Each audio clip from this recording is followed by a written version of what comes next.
Just listen to it. Like, oh, that's so good. One more time, one more time. Damn. What if I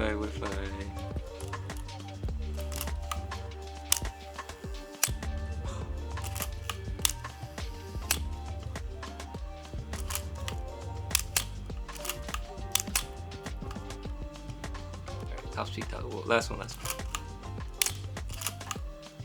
Damn, dude. It's just so good. I like old stuff. I like old games. I like old cars. I like old movies. I like old tech. I like a lot of old shit.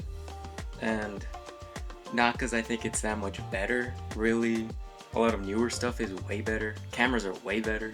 I'm recording this on a camera Canon 2019, which is way better than this thing in a lot of regards. This doesn't do video. But so then the question is, why do I like these old things? Why do I like this over this? I can't turn over this camera. And I can't say I like this over this, nor can I say I like that more than this, because it's two different leagues. I like old stuff because it kind of sucks. It's got drawbacks. It's not as good. It doesn't have the technology as modern systems now. Like, this has autofocus and eye tracking, which is doing right now, which is actually doing really well. This doesn't have autofocus. This doesn't have pretty much unlimited storage. So why use this? Why use old film cameras? I don't know. For one, they look really nice. I like how this looks. This thing looks awesome. I mean, it's not all just the style, but also the mechanical feel. Like, it sounds great, it's heavy, but it feels nice in the hands. It also takes really nice photos because of vintage glass, which I'm also a fan of, even though it's, manual focus. A little annoying, but you can still get some really decent results.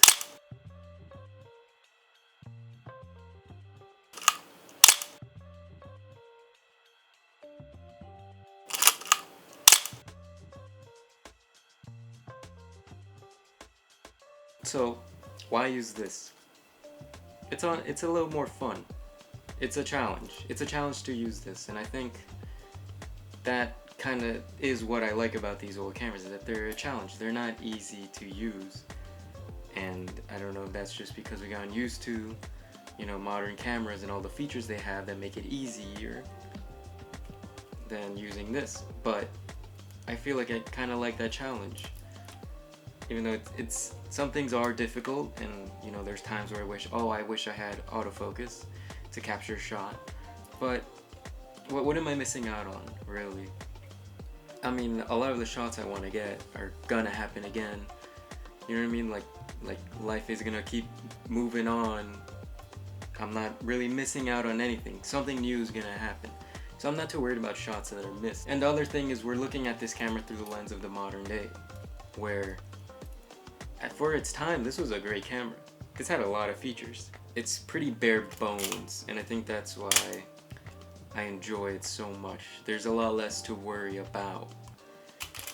Because really, photography is just controlling 3 things, maybe 4. Your aperture, your shutter, and your ISO. Well, these are films, so you're set to a certain ISO. So it's really just shutter and aperture. And composition, that's the 4th thing. So really, it's 4 things you have to worry about, and those are 4 things you have to worry about on a digital camera. But you're messing with a lot more things, kinda. But there's more to worry. But if you know, if you know how to use this, then a digital camera is like the best piece of technology. And I think that's what I liked about this as well, because it makes me appreciate more modern systems, more modern cameras. Like, I have a Nikon D200, and I love using that. It's not as good as my Fuji X-T4, of course, and it has its own drawbacks, like poor low light. I can only use it up to 400 ISO before, the photos get kind of that digital noisy grain. But other than that, it's a fun camera. It's my Portra 400 camera, I like to call it. And I guess in some ways this has more versatility. I can put black and white and then push that all the way to 3200 ISO if I want it and be decent for night shots. So it's give or take. You know, there's limitations to this camera and there's limitations to that camera. I think this is the perfect camera because it's not ideal. It's not the ideal camera for, I guess, specific situations. But really, if you think back, like what has changed from now to when this camera released, it's still kind of the same life, and like things are happening in the same sort of way, you know. It's not like life has been any different in some aspects to life now. Another tool back then, and this was kind of, you know, top of the line. It wasn't the most advanced camera maybe back then, but it was a really good camera back then. It's had a lot of features. So like the ISO dial goes all the way 6400. You can do multi-exposure, release button here. You had the light meter inside through the viewfinder, which was really nice, as well as seeing your shutter speed and your aperture once you have the lens connected through the viewfinder, through this little mirror up here. You don't have to take your eye off, you know, look at your settings, adjust. You can do it all in camera, which is really nice. This also has a depth of field preview button. This button right here. Once I have the lens, here, I'll put a lens on it. Once you put a lens on it, you get your depth of field preview button, which is nice and accessible, especially just one-handed or two-handed operation was really easy. Everything you needed you can get to quite easily. Cock. You can flip through that. This also had mirror lockup, especially if you're using some wide angle lenses, I believe. Or if you're doing long exposure and you don't want the mirror slap to really introduce some shake, because this is a heavy mirror. I mean, it's when the mirror slaps, you feel it in the camera and in your hands, which it doesn't make it that great for a handheld at like under 1/30th of a second, but you can get pretty decent results. This had everything you really needed and wanted back then, at least I would think. Like for me, this is a great film camera for even now. Like I don't see myself needing any other, you know, 35mm style camera like this SLR. So I do have some rangefinders which I really like just because it's something different, and it's the thing where like I don't want the same experience with a different skin. You know, I want a completely different experience. That's why I have my Kiev, which is a completely different experience, and it's even harder to use than this. But it's a different experience, which is what I like, and it's a little more difficult, and you know, with difficulty you have your own ways to solve those problems, and I think that's what the joy of this camera is. It's problem solving. So why use this over, let's say, an Olympus, a Canon, or a Nikon? Well, honestly, I don't know. I like the way this looks best. I like the feel of this best. Sure, this is a little loose. The advanced lever, I will say, is a little not that confident inspiring, but it's fine. It doesn't need to me, in my opinion. Everything else feels great. The lenses are amazing. These are cheap. You can get these pretty cheap lenses that still are very sharp and perform very well. That's why I kind of like, I'm a Minolta fanboy, so I will always stick to these and recommend these above anything else. This is the better option because you can get these so cheap. I got this one for, I want to say like 60 bucks. You can get it for cheaper, but I only got this for 60 because the listing said this was serviced before, and I'd rather spend the extra money than, you know, trying my luck and get a cheap one, which I did. I have two others.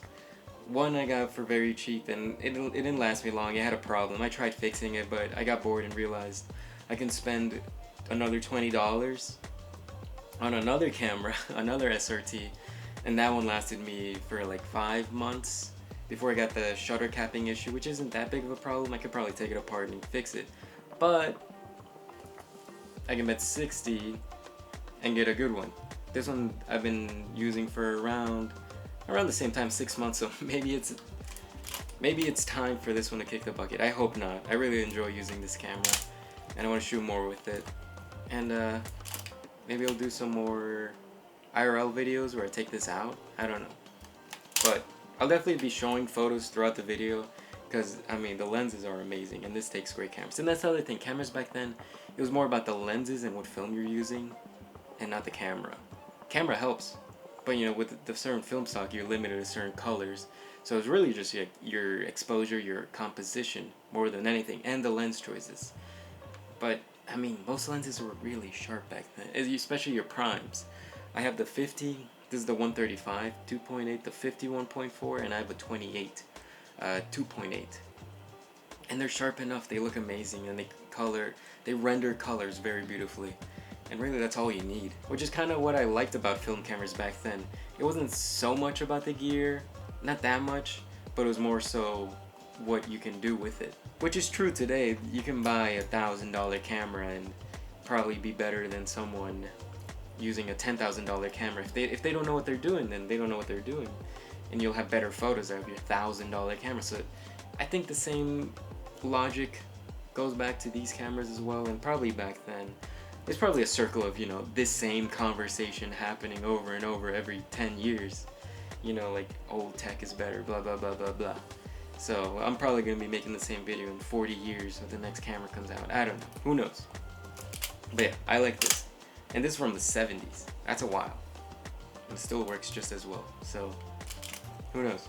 Another thing to note, it's an old camera. These aren't reliable. What does reliable mean when you're talking about old film cameras? People talk about, you know, the Nikons being reliable, and they are very reliable. The F3s or F4s and all that. But what does it mean? It's an old camera. It's going to break eventually. I don't think Nikon intended for the camera to last as long as it has. And I think it's just a testament to their build quality that it has lasted as long as it has.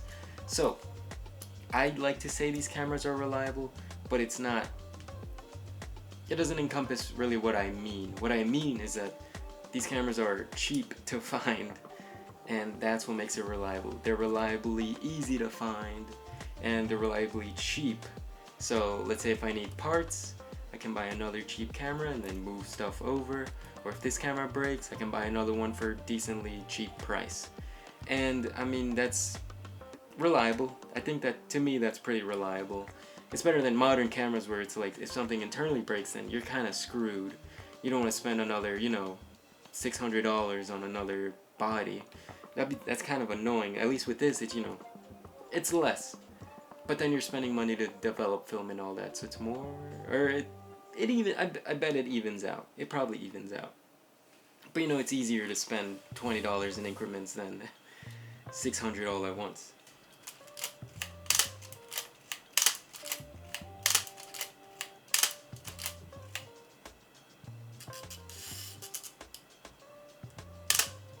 Oh.